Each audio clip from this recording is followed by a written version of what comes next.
She was only 23 years old. Bright, ambitious, and deeply loved, Phoenix Lucille Coldon was the kind of young woman who seemed destined for a promising future. A talented fencer, an accomplished musician, and a devoted daughter, she carried herself with a mixture of confidence and warmth that made people gravitate toward her. Before we go deeper into this mystery, take a moment to hit like, share, and subscribe and hit the notification bell. These cases deserve to be seen, and your support helps keep their stories alive. On the afternoon of December 18, 2011, Phoenix left her family's home in Spanish Lake, Missouri, just outside of St. Louis. She had been sitting in the driveway in her black 1998 Chevy Blazer, listening to music, when she suddenly pulled out and drove away. Her parents thought little of it at first. Phoenix often went for short drives to clear her head, but she never came back.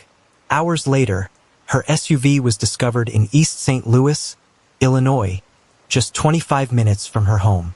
The vehicle was found abandoned, the driver's side door open, the engine still running, and the keys in the ignition.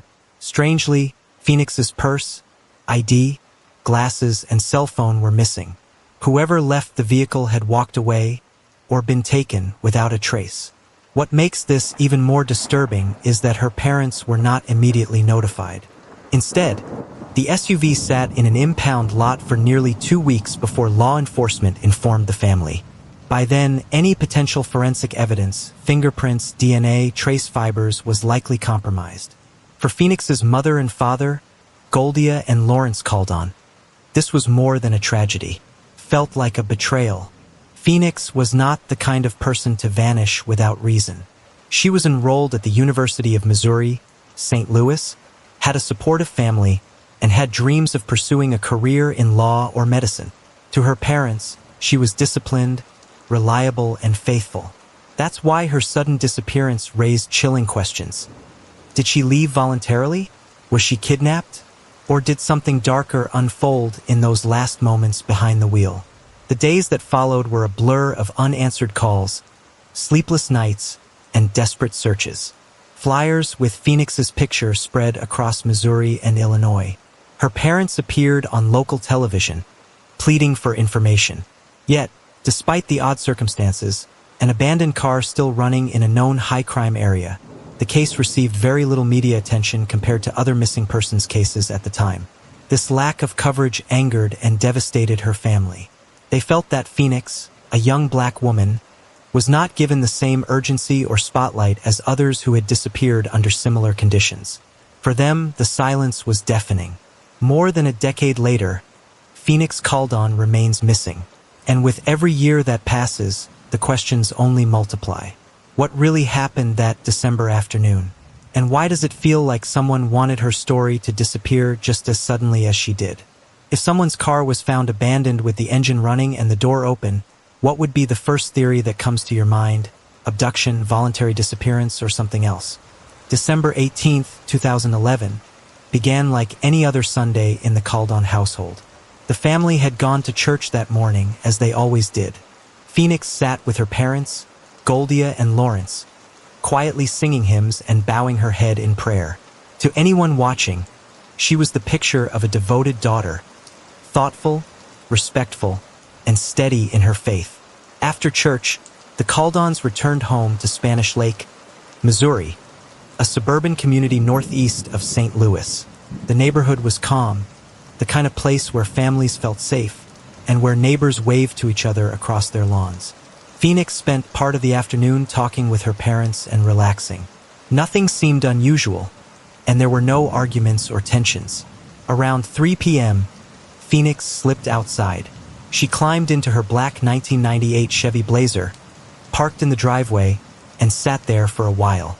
Goldia, watching through the window, noticed her daughter adjusting the mirrors, listening to music, almost as if she were preparing for a short drive.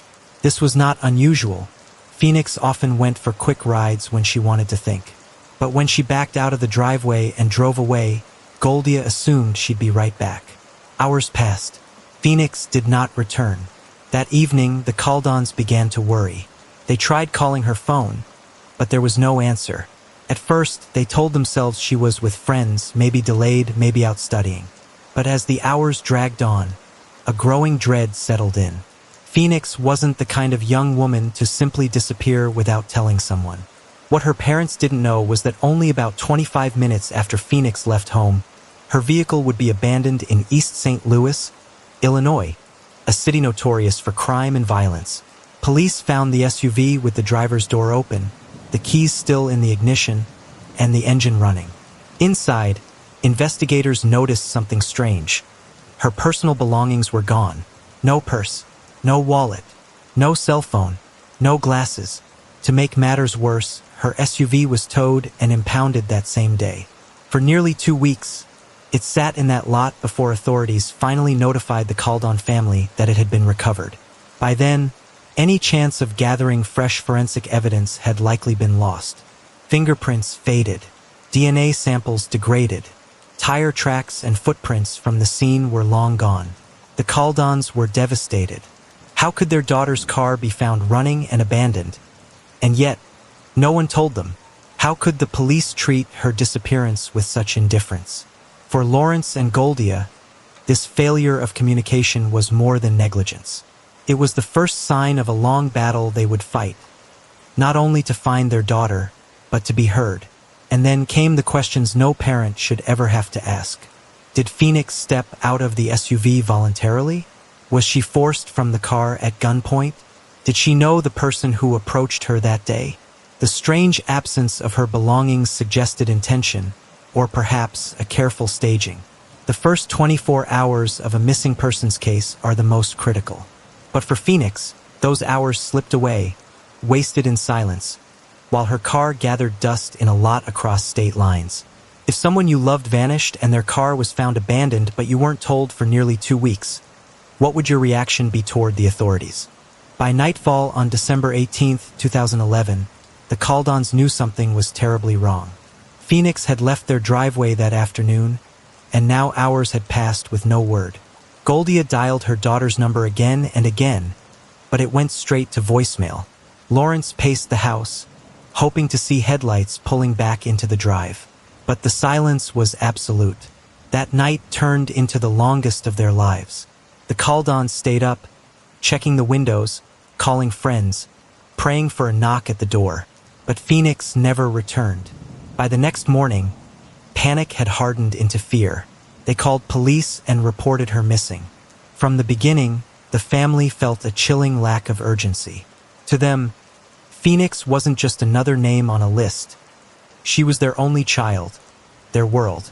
But law enforcement seemed hesitant, even dismissive. At one point, Goldia recalled being told Phoenix was an adult and could have chosen to leave. But that wasn't her daughter. Phoenix was responsible, deeply connected to her family, and had never disappeared before. The first real break came not from detectives, but from a bureaucratic oversight. Days later, the Coldons discovered Phoenix's SUV had been towed and impounded in East St. Louis, Illinois, on the very day she vanished. The vehicle had been sitting in a lot for nearly 2 weeks before anyone told them. To the Coldons, this was unthinkable. Every critical hour that could have been spent collecting fingerprints, DNA, or surveillance footage was lost. When Lawrence and Goldia finally saw the SUV, their hearts sank. The driver's side door had been left open, the keys in the ignition, the engine running. It was as if Phoenix had simply stepped out and vanished into thin air.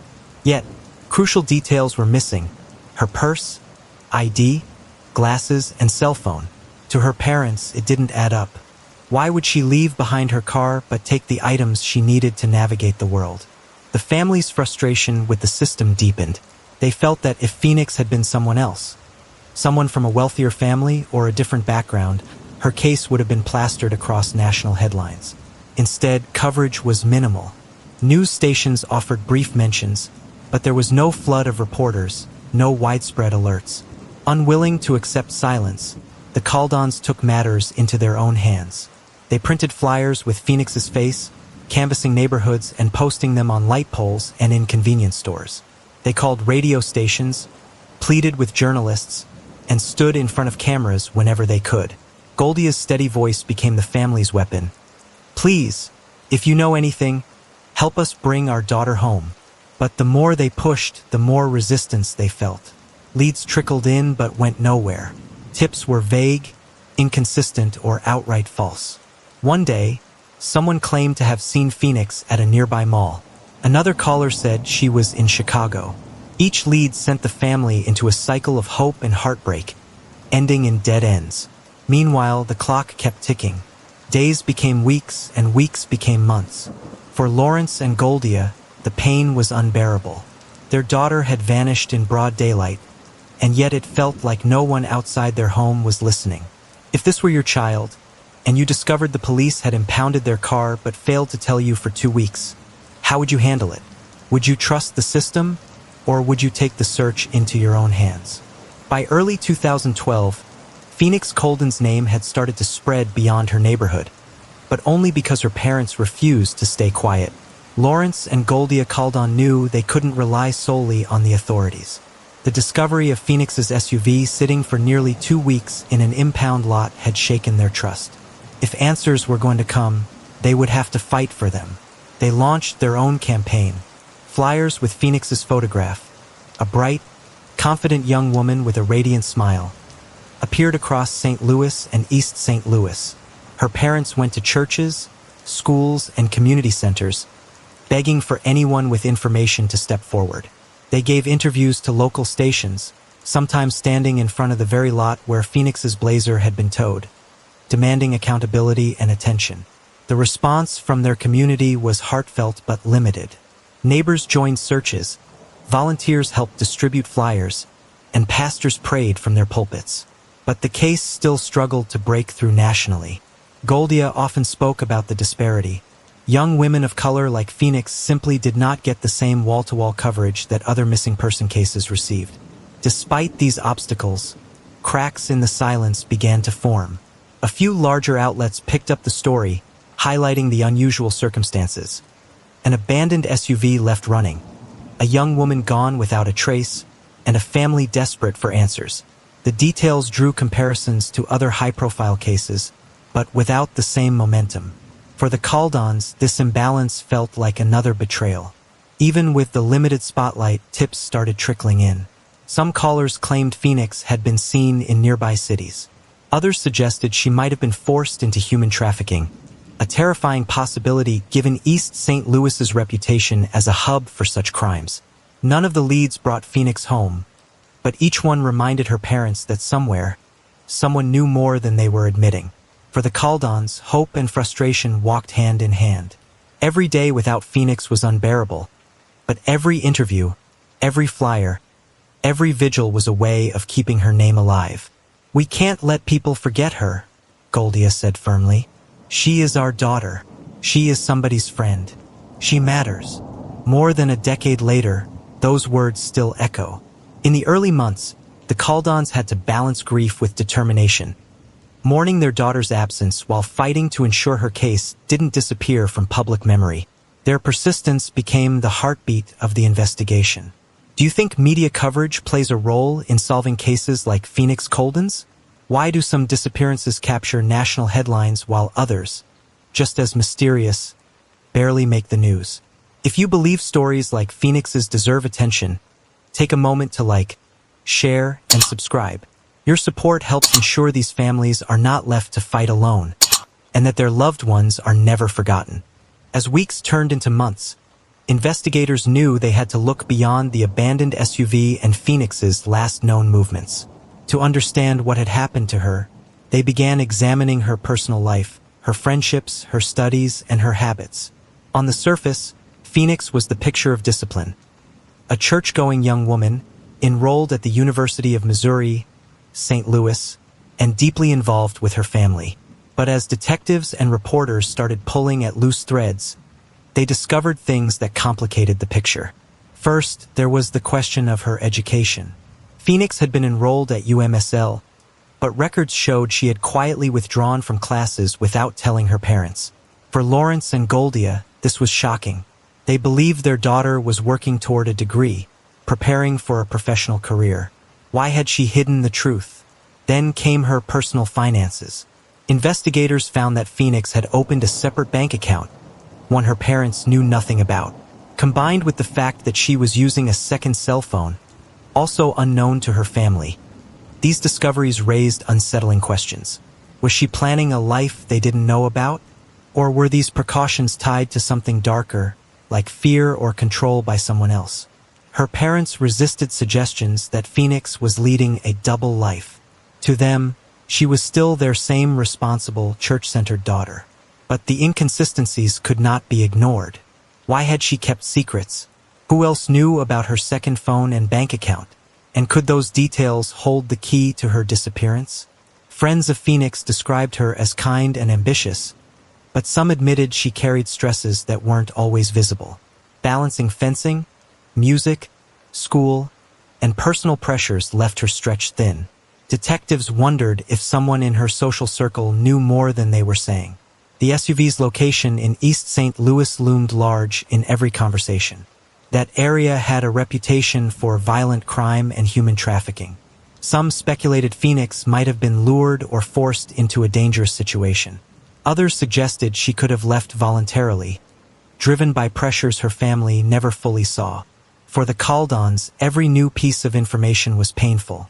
Each discovery about her life felt like another distance opening between them and their missing daughter. Yet they refused to give up hope. Lawrence said in one interview, "Even if there are things we didn't know, that doesn't change who she is.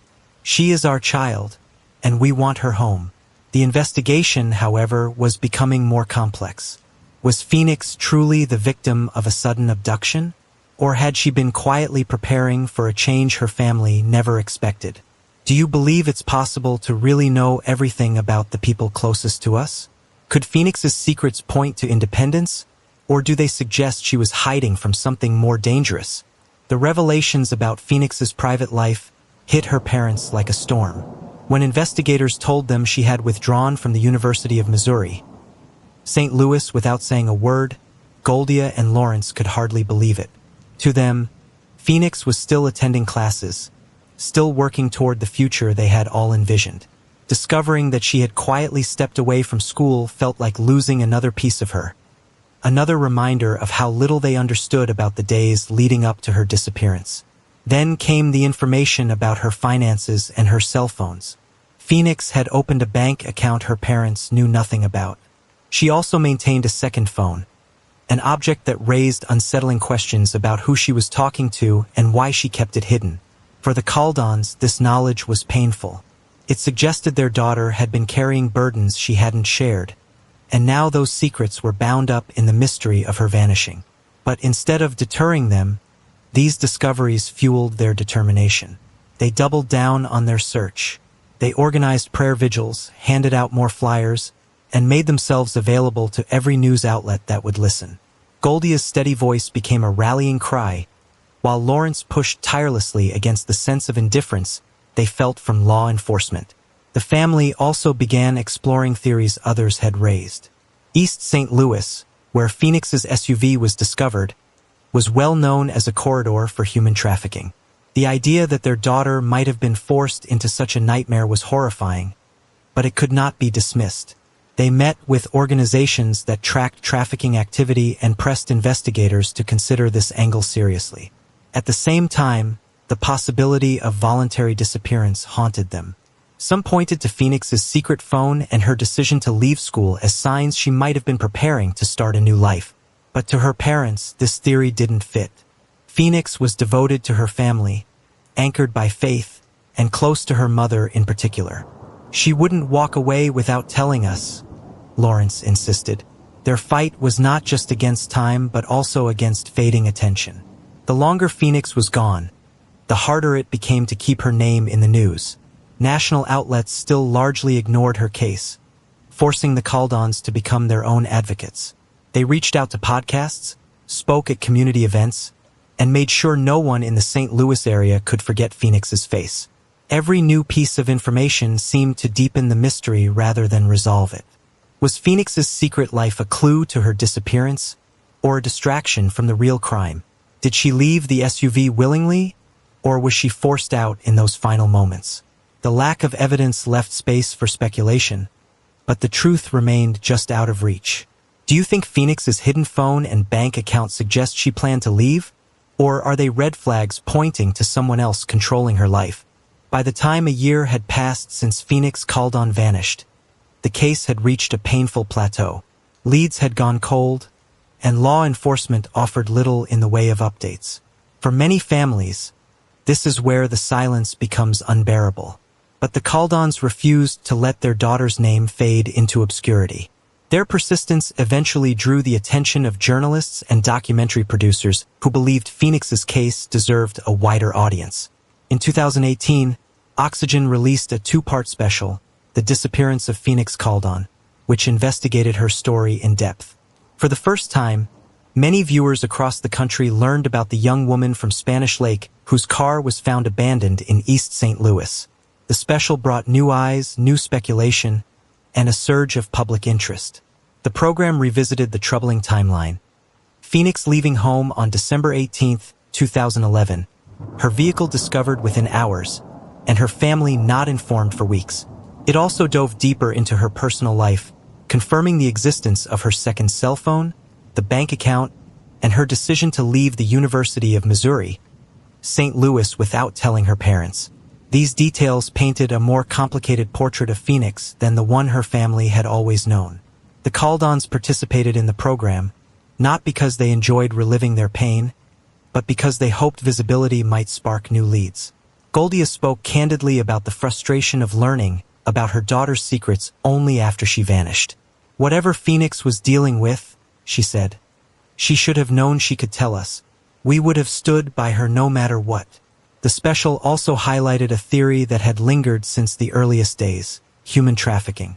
East St. Louis has long been considered a hotspot for trafficking activity, with its highways and transient population making it an attractive hub for criminal networks.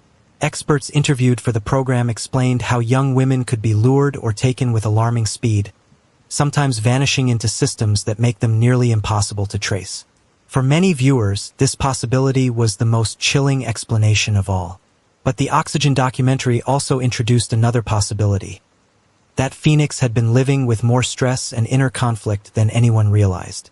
Diaries, emails, and conversations suggested she was struggling to balance expectations with her own desires for independence.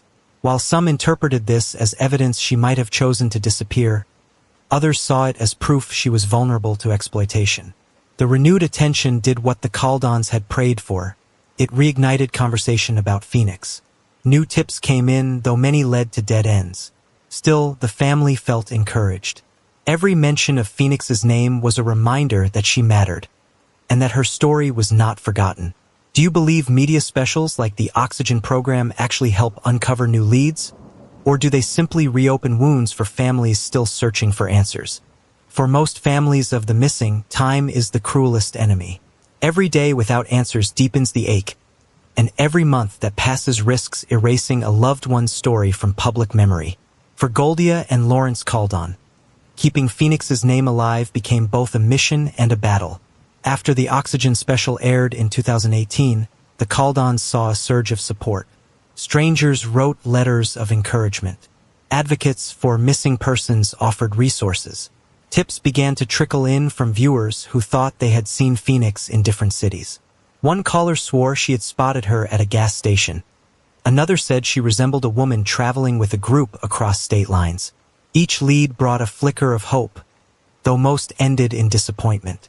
Still, the Coldons treated every tip as a possibility worth chasing.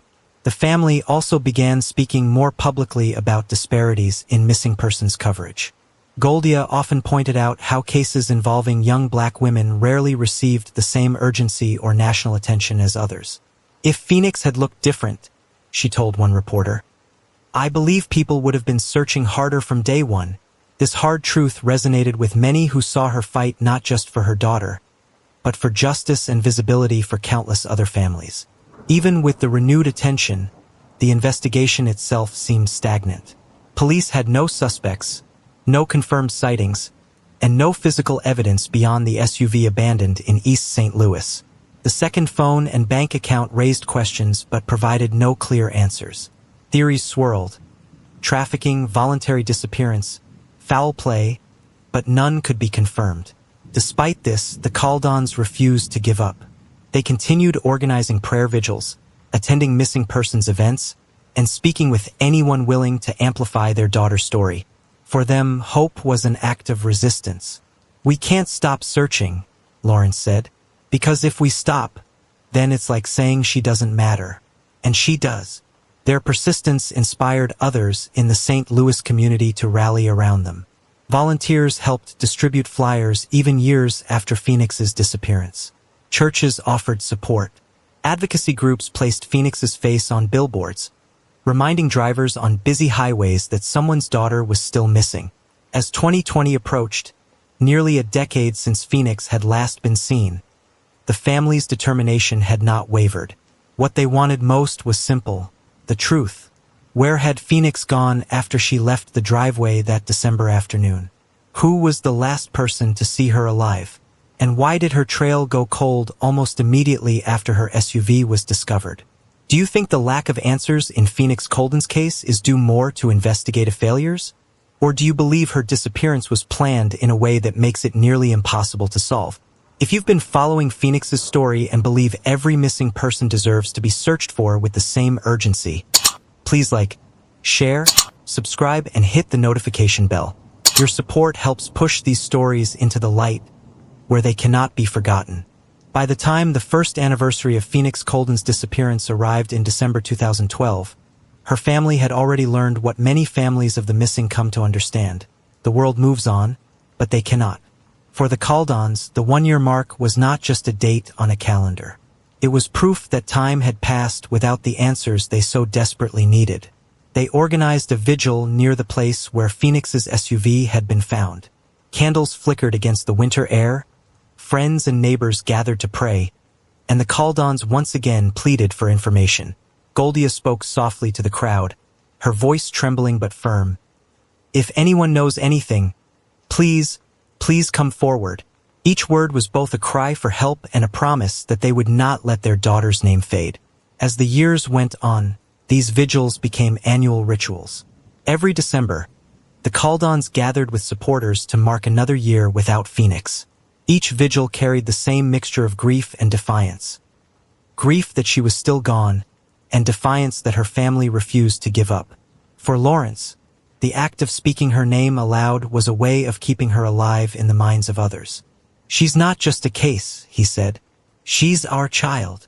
But behind the public strength, the emotional toll was devastating. The unanswered questions gnawed at them. Where had she gone after leaving the driveway that Sunday afternoon? Did she leave willingly? Was she taken by force? And why had there been no trace of her in all the years since? The lack of closure weighed on their daily lives. Every phone call from an unknown number made their hearts race. Every news report about an unidentified body filled them with dread. They lived in constant tension, caught between hope and fear.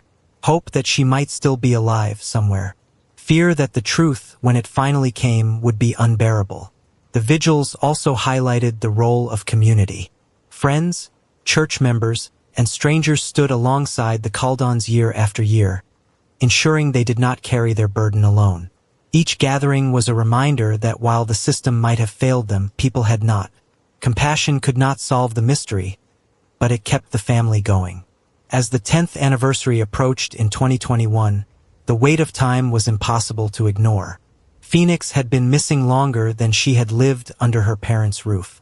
For Lawrence and Goldia, that milestone carried a cruel symmetry. Their daughter had been absent almost as long as she had been present. And yet, their resolve remained. They would continue to fight, to search, and to speak her name, because forgetting her was never an option. How do you think families find the strength to continue fighting year after year without answers? If you were in their shoes, would you hold on to hope? Or would the weight of uncertainty be too heavy to bear? As the years passed without answers, investigators and journalists began to revisit the theories surrounding Phoenix Coldon's disappearance. Each possibility carried its own set of troubling questions, but none provided the resolution her parents longed for. One of the most persistent theories was human trafficking. The location where Phoenix's SUV was discovered, East St. Louis, Illinois, had long been known for high rates of violent crime and trafficking activity. Advocates explained that major highways, economic struggles, and limited law enforcement resources created conditions where traffickers could operate with little resistance. For Phoenix's family, this possibility was terrifying but also plausible. Could she have been taken against her will and forced into a network designed to erase identities? Another theory suggested voluntary disappearance. Investigators pointed to Phoenix's hidden cell phone, the second bank account, and the fact that she had quietly withdrawn from her university courses before vanishing. To some, these were signs she might have been preparing for a new chapter, possibly even a secret life her parents never knew about. But to Lawrence and Goldia, this idea made little sense. Phoenix had always been deeply connected to her family. She wouldn't just walk away, her father said. That's not who she was. The lack of clear evidence left room for both theories to thrive, abduction or voluntary disappearance. And then there was the possibility of foul play unrelated to trafficking. East St. Louis had one of the highest murder rates in the country at the time. Could Phoenix have been in the wrong place at the wrong time? If she had encountered danger after leaving her car, the answers might lie in the streets where her SUV was abandoned. The challenge for investigators was that each lead seemed to dissolve upon closer inspection. Reports of sightings often turned out to be false alarms. Claims of her being seen in other states produced no evidence. Even phone records from her second cell phone failed to generate actionable leads. For the Coldons, the competing theories became an emotional tug-of-war. One moment, they clung to the idea that she was alive but unable to return. The next, they feared she had been lost forever on the very day she disappeared. Both options were agonizing, but living without knowing the truth was worse than either. Despite the uncertainty, the family never stopped pushing for progress. They wanted investigators to treat every theory seriously. They wanted her case reopened again and again if that's what it took. Most of all, they wanted people to keep asking questions because silence felt like abandonment. Which theory do you believe is most likely in Phoenix Coldon's case? Trafficking, voluntary disappearance, or foul play? And what detail makes you lean toward that conclusion? By the mid-2010s, Phoenix Coldon's case was no longer just about one young woman who vanished. It became part of a larger conversation about how America treats missing persons, and the stark disparities in which stories receive national attention. When Phoenix disappeared on December 18, 2011, her parents expected a swift, coordinated response. After all, their daughter was young, bright, and full of potential. She had a car, a timeline, and a community that cared. But what they experienced instead was silence.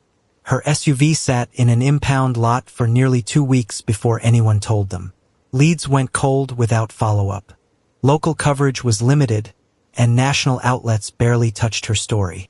It wasn't lost on the Coldons that other cases, particularly those involving white women, were covered with urgency and detail. Entire news cycles were devoted to them, while their daughter's disappearance was treated as if it were just another statistic. Goldia spoke openly about this disparity, noting that black families often had to fight twice as hard to get the same attention. "We shouldn't have to beg," she said.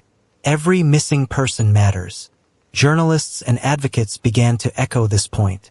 Reports highlighted how women of color make up a disproportionate percentage of missing persons cases in the United States, yet their stories are less likely to receive widespread coverage.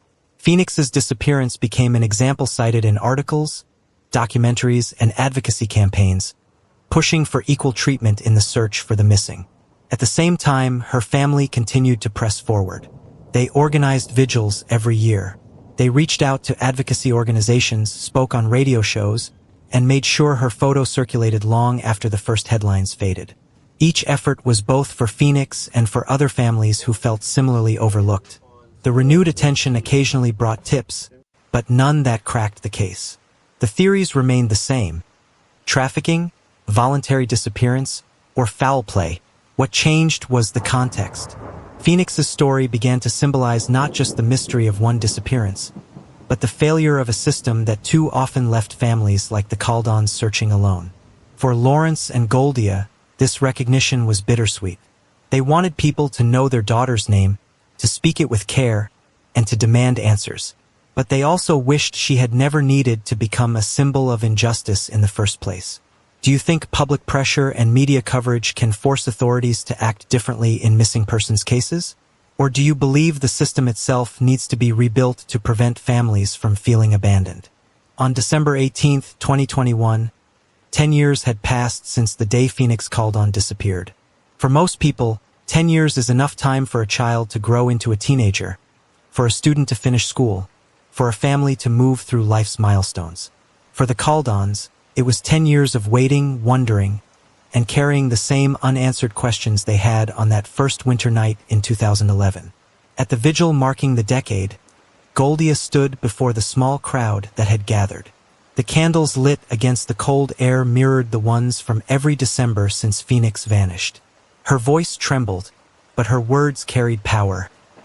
It has been 10 years, 10 years of not knowing. But Phoenix is still our daughter. She still matters, and we are not giving up.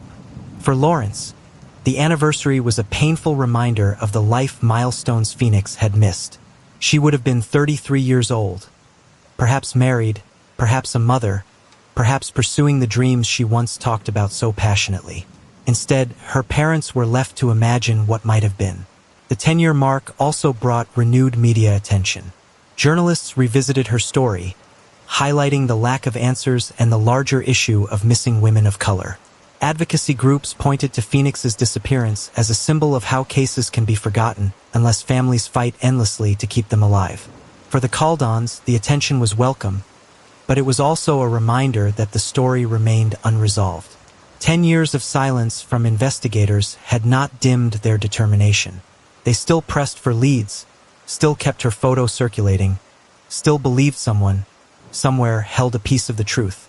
For them, the passage of time did not lessen the need for answers. It only made the need sharper. At the vigil, a friend of the family read aloud a message written years earlier by Phoenix herself in her journal. Life is precious, and you never know what tomorrow will bring. Live every day with purpose. Those words, spoken in her absence, struck the crowd with haunting clarity. The Coldons ended the evening as they always did, by lighting candles and saying their daughter's name aloud. Phoenix, a name that symbolized hope, loss, and a love that refused to fade. If you had the chance to speak directly to the Coldon family on the 10-year anniversary, what words of comfort or encouragement would you offer them? If stories like this move you, please take a moment to like this video, share it with others, subscribe to our channel, and click the notification bell. Your support ensures that Phoenix's story, and the stories of so many others still missing, are never forgotten. After the 10-year anniversary passed, the Coldons were faced with the same reality they had been living since 2011. Phoenix was still missing, and there were still no clear answers. Despite the renewed attention that came with the decade milestone, the investigation remained stagnant. The police had not released any significant new information. There were no arrests, no confirmed sightings, no breakthroughs. For Lawrence and Goldia, this silence was crushing. Each year, they had clung to the idea that time might bring clarity, that advances in technology or a change in circumstances would finally reveal what happened. But as the years stacked up, what grew instead was a mountain of unanswered questions. In interviews, Goldia expressed her frustration with how the case had been handled. The delay in notifying the family about Phoenix's car being towed still haunted her. She believed that valuable time had been lost in those crucial first days, time that could never be regained. If they had taken it seriously from the start, she said, we might be telling a different story today. The theories that surrounded Phoenix's disappearance remained the same: trafficking, voluntary disappearance, or foul play. Yet the longer the case went unsolved, the more painful it became to revisit those possibilities. Each one forced the family to confront a different version of their daughter's fate, none of them offering peace. Still, Lawrence and Goldia refused to give in to despair. They leaned heavily on their faith and on the community that continued to support them. They kept her photo on posters, flyers, and social media, determined that her name would not disappear. She is not forgotten, Lawrence often said. Not by us, and not by God. The passing of time brought another cruel layer of pain. Seeing Phoenix's peers move forward with their lives while hers remained frozen in December 2011. Friends married, had children, started careers. Phoenix's life, full of potential, was left suspended at 23. For her parents, it was as if she was forever standing at the edge of adulthood, never allowed to step fully into her future. Despite the lack of answers, the Coldons held on to a fragile kind of hope, the belief that someone, somewhere, still knew something. They prayed that conscience or circumstance might one day bring the truth to light. Do you think cases like Phoenix's remain unsolved because of a lack of evidence? Or because critical mistakes in the early investigation prevent justice later on? The years after Phoenix Coldon vanished were marked not just by silence from investigators, but also by the heavy toll the waiting took on her family. For Lawrence and Goldia, the grief was unlike any other. It wasn't the grief of knowing a loved one was gone. It was the grief of not knowing. That uncertainty was its own kind of torment, a wound that never healed because it was never closed. Goldia often spoke about the exhaustion of living in a constant state of vigilance. Every ring of the phone could bring hope or heartbreak. Every knock at the door made her wonder if someone was finally there with answers. Even in ordinary moments, like shopping for groceries or driving down the street, she found herself scanning crowds, looking into faces, asking silently, "Could that be Phoenix?" Lawrence's pain was quieter but no less profound. He poured himself into his faith and into the rituals that kept his daughter's memory alive. Each December, he returned to the place where her car was found, standing in silence, replaying the questions that had haunted him for over a decade. What had happened after Phoenix left their driveway? Who had she trusted? Who had betrayed her? The toll wasn't only emotional. The search drained financial resources as well. The Coldons spent money on private investigators, flyers, and awareness campaigns, all while dealing with the economic impact of lost work hours and constant stress. But for them, there was no price too high if it meant finding their daughter. And yet, the weight of the years sometimes felt unbearable. Goldia admitted in interviews that she had moments when despair threatened to take over, when the thought that Phoenix might never be found nearly broke her. But each time, she returned to the conviction that giving up would dishonor her daughter's life. "We can't stop," she said. "We just can't." The Coldons also became advocates for other families of the missing. They shared their experiences to help others understand the realities of being left behind by the system. They urged communities not to let stories like Phoenix's fade and reminded people that every missing person was more than a headline. Despite the pain, the family held on to hope, fragile but unshaken. They believed that the truth about Phoenix was still out there. And until it came, they would continue to stand in the gap, fighting for her, speaking her name, and carrying the weight of love that refused to let go. How do you think families like the Coldons find the strength to keep going when faced with years of silence? Would you lean on faith, community, or something else to survive such uncertainty?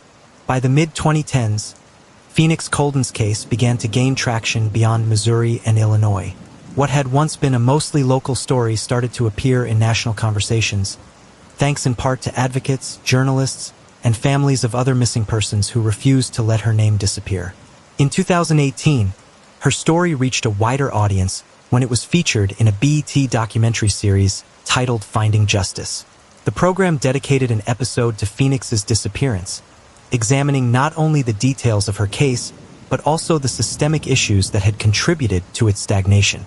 The show highlighted how women of color often receive less media coverage, fewer resources, and slower responses from authorities when they vanish. For Goldia and Lawrence, seeing their daughter's story on national television was bittersweet. On one hand, it gave them hope. More eyes on the case meant more chances for someone to come forward with information. On the other hand, it reminded them of how long they had been fighting just to have Phoenix's name spoken in the same breath as other high-profile missing persons cases. The episode reignited public interest. Tips and theories poured in again. Some viewers claimed they had seen Phoenix alive, while others suggested new leads about possible trafficking routes. None of the tips led to concrete breakthroughs, but for the Coldons, the renewed energy around her story mattered. It meant their daughter had not been forgotten. The national coverage also pushed Phoenix's case into a broader discussion about race, media bias, and justice. Advocates pointed out that her disappearance fit a troubling pattern. Missing black women and girls are often underrepresented in national headlines, despite making up a large share of missing persons cases. Phoenix's story became a rallying point for those demanding equity in how these cases are treated. For her parents, this recognition was validating, but it also deepened their grief. They wanted justice for Phoenix, not just symbolism. They wanted to know what happened to their daughter, not just see her name used in debates. Still, they embraced the spotlight as a tool. If media attention could move the case forward, they would stand in front of every camera and speak her name until someone listened. Even with the renewed coverage, however, the case remained at a standstill. Theories circled, the questions persisted, and the Coldons carried on with the same determination. For them, every headline and every interview was not just about awareness. It was about pushing toward the day when someone, somewhere, would finally tell the truth about what happened to Phoenix. Do you believe media coverage truly changes the course of investigations? Or does it only create temporary pressure that fades when the cameras move on? Despite the wave of renewed interest from documentaries and advocacy groups, the investigation into Coldon's disappearance continued to stagnate. Each time a new story aired or a program highlighted her case, the Coldons braced themselves for tips to come in. And sometimes they did. But each lead that fizzled out brought fresh heartbreak, reopening wounds that had never healed. Goldia described it best: "Every time the phone rings after a broadcast, my heart skips. I pray it's the call we've been waiting for. But too often, it's just another dead end. And when the silence returns, it's like losing her all over again." The frustration was compounded by the sense that too much had been lost in those first critical days back in 2011. The delay in notifying the family about Phoenix's abandoned SUV remained a source of deep anger. Lawrence believed it robbed investigators of the chance to collect vital evidence. "The first 48 hours are everything in cases like this," he said. "We never even got the first 48. Still, the Coldons refused to give up. They remained visible in their community, held vigils, and continued to appear in media whenever asked. They believed that keeping Phoenix's face in the public eye was their best hope. For them, silence was the enemy. Silence meant forgetting. Silence meant abandoning their daughter. And that was something they would never allow. The emotional toll was obvious, but so was their resilience. Their fight wasn't just for Phoenix anymore. It was for every family who had ever felt ignored, overlooked, or dismissed. By sharing her story, they hoped to inspire others not to give up, even when the system seemed broken. 10 years after Phoenix vanished, the case remained one of Missouri's most haunting mysteries. Theories of trafficking, voluntary disappearance, or foul play still lingered, but none had been proven. For Lawrence and Goldia, each day without answers was another reminder of how fragile justice can be. But each day was also a chance to speak her name again, to remind the world that Phoenix Coldon was loved, cherished, and still missed. What do you think is the hardest part for families of the missing? The uncertainty, the lack of media attention, or the feeling that authorities don't take their case seriously? If this story resonates with you, please like this video, share it, subscribe, and click the notification bell. Every action helps bring attention to Phoenix's case and others like hers, and ensures these stories are not forgotten. After the 10th anniversary, the Coldons faced the same painful truth they had carried for years. Phoenix's case remained unsolved, but instead of retreating, they pushed forward with a renewed sense of mission. For Goldia and Lawrence, keeping their daughter's memory alive meant transforming personal grief into public advocacy. They began speaking more often at community events, church gatherings, and conferences focused on missing persons. Whenever they took the microphone, they reminded audiences that Phoenix was not just a statistic. She was a daughter, a friend, a student, a young woman with dreams of building a future. Goldia would often say, "We're not just searching for Phoenix, we're searching for justice." The Coldons also connected with other families of missing loved ones. In those circles, they found a painful kind of solidarity. These were parents who understood the endless waiting, the sleepless nights, and the roller coaster of hope and despair. Together, they pushed for better systems, faster response times, better communication from law enforcement, and equal media attention for all cases, regardless of race or background. Phoenix's name appeared on flyers and social media campaigns long after most cases from 2011 had faded from memory. Her parents worked tirelessly to make sure her face remained visible. For them, even one person seeing her photo could make the difference. "The one who knows something might be out there," Lawrence said. "And if they see her face, maybe they'll finally speak up." But the toll of carrying this burden was heavy. In interviews, Goldia admitted there were days when she felt like she couldn't keep going. "The not knowing wears you down," she said. Yet, her faith and her love for her daughter kept her moving forward. She often described her determination as a promise she made to God and to Phoenix, that she would not stop until the truth was known. For Lawrence, the fight was quieter but no less fierce. He maintained the routines that had carried him through the years: prayer, vigils, and standing at the site where her SUV had been found. To him, that spot represented both the beginning of the nightmare and the anchor for his determination. By 2022, Phoenix's story had become not just about a single missing woman but also about resilience. Her family's refusal to give up inspired others, especially in communities that felt overlooked. Phoenix's case reminded people of a painful reality: that justice is not guaranteed, and that sometimes the greatest fight a family can wage is simply to keep a name alive in the face of silence. Do you believe that families speaking out and becoming advocates can push cases forward? Or do you think real change only happens when law enforcement prioritizes them? More than a decade after Phoenix Coldon's disappearance, her case remains one of Missouri's most haunting unsolved mysteries. No arrests have been made. No conclusive evidence has surfaced. For her parents, Goldia and Lawrence, this reality is devastating, but it has not silenced them. In recent years, they've continued to press for renewed investigations. They've appeared on podcasts, news programs, and at awareness events, keeping Phoenix's name alive in public spaces where cases too often fade away. Each time they speak, they remind people that their daughter was real, that she lived, and that she still matters. "We don't want her to be forgotten," Lawrence said in a recent interview. "She is our child. We will not stop." Community support has played a role in sustaining them. Churches, advocacy groups, and neighbors have stood by the Coldons, showing that even after years of silence from authorities, there are still people who care. These allies help organize vigils and share Phoenix's photo online, ensuring her story continues to circulate. Technology has also kept hope alive. With advances in DNA testing, digital forensics, and trafficking investigations, the Coldons know that cases once thought unsolvable have been cracked years, even decades, later. They believe Phoenix's case could be one of those, if only the right resources are applied. Still, frustration lingers. The Coldons remain deeply critical of how Phoenix's disappearance was handled from the very beginning. The delay in notifying them about her impounded SUV still feels like an irretrievable loss. "So much time was wasted," Goldia has said. "If they had acted quickly, we might already know where Phoenix is." And yet, in the face of disappointment, they continue to cling to hope. For Goldia, that hope is grounded in her faith.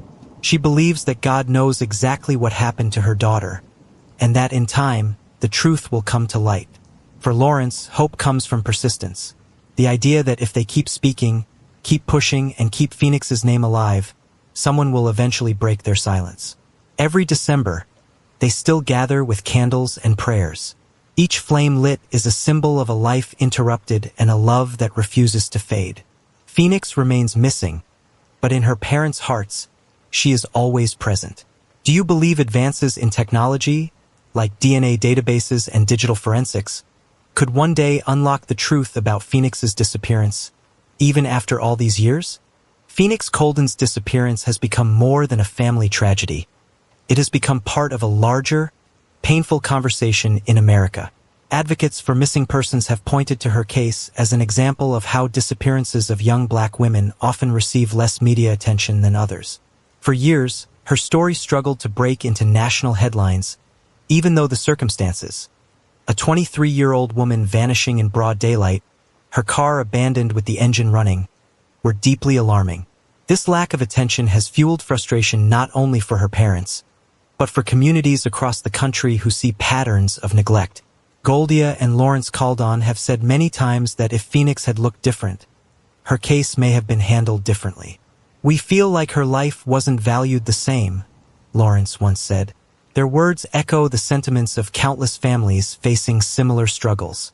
Still, the Coldons have refused to let Phoenix be overlooked. They have spoken at forums, collaborated with advocacy groups, and even pushed for broader awareness campaigns around missing women of color. Their goal is not only to find Phoenix, but also to make sure no other family has to suffer the same indifference they did. Over time, Phoenix's story has been featured in documentaries, podcasts, and investigative series. Each retelling has introduced her case to new audiences. Each episode has sparked fresh questions and renewed public pressure. Even if leads haven't yet materialized into answers, this visibility ensures her name remains alive. For Goldia, keeping Phoenix's memory visible is also a matter of love. She often describes her daughter's smile, her intelligence, and her faith. She shares these memories not only with reporters but also in small church gatherings and community events. In those moments, Phoenix is remembered as more than a case number. She is remembered as a daughter, a musician, a student, a friend. Advocates have noted that Phoenix's story has inspired more families to speak out, to demand attention for their missing loved ones. In this way, her disappearance has created ripples far beyond St. Louis County. Awareness of her case has opened doors for other cases to be heard, and in that sense, Phoenix has already made an impact. But for her parents, the fight is still deeply personal. They don't want advocacy to replace answers. They want their daughter. They want truth. And they are willing to continue until the day comes when that truth is finally revealed. Do you think Phoenix's case highlights a larger issue of unequal media coverage? And how can communities push for equal attention for all missing persons? Nearly 14 years have passed since Phoenix Coldon vanished, and still the questions remain. How could a young woman, full of promise and with her entire future ahead of her, disappear in broad daylight just a few miles from her home? Why was her car abandoned with the keys still inside, the engine running, her glasses and purse left behind? And why has no one come forward with the truth? For Goldia and Lawrence Coldon, time has not softened the pain. Every holiday, every birthday, every new year begins with the same ache. Phoenix is missing. Lawrence has said that not knowing is the hardest part. Not knowing if his daughter is safe somewhere, if she's alive and unable to reach them, or if something more tragic happened on that December day in 2011. Goldia has described it as a wound that never heals, a constant shadow over their lives. Yet through all the grief, the Coldons have remained steadfast. They attend vigils, organize prayer gatherings, and continue to speak Phoenix's name. They work with advocacy groups to raise awareness about missing Black women and the systemic gaps in how these cases are handled. In their voices, you can hear both the exhaustion of the fight and the unshakable determination of parents who refuse to give up. Theories about Phoenix's fate continue to circulate. Some believe she may have been trafficked, pointing to St. Louis's known role as a trafficking hub. Others think she may have chosen to walk away from her life, though her family rejects that theory. And still others suspect foul play by someone she knew. None of these theories have ever been confirmed, and without concrete evidence, her case remains one of Missouri's most haunting mysteries. But Phoenix's disappearance has also changed the landscape of advocacy. It has sparked conversations about who gets media coverage, how investigations are prioritized, and what families can do to keep their loved ones' names alive. For many, Phoenix represents not only a personal tragedy, but also a symbol of resilience and the urgent need for justice. As the years go on, the Coldons hold on to faith. "We believe one day the truth will come out," Goldia has said, and they ask that the world keep praying, keep searching, and keep remembering Phoenix Coldon. This story is a reminder. Behind every headline is a family still waiting, still grieving, and still hoping. Phoenix was more than a case. She was a daughter, a friend, and a young woman whose life mattered. Engagement question: do you think one day we will learn the full truth about what happened to Phoenix Coldon? Or will her disappearance remain one of America's enduring mysteries? Share your thoughts below. If you believe stories like Phoenix's deserve to be told and remembered, Don't just watch, help spread awareness. Like this video, share it with others, subscribe to the channel, and click the notification bell so you never miss the next case we cover. Together, we can keep her name alive until answers are finally found.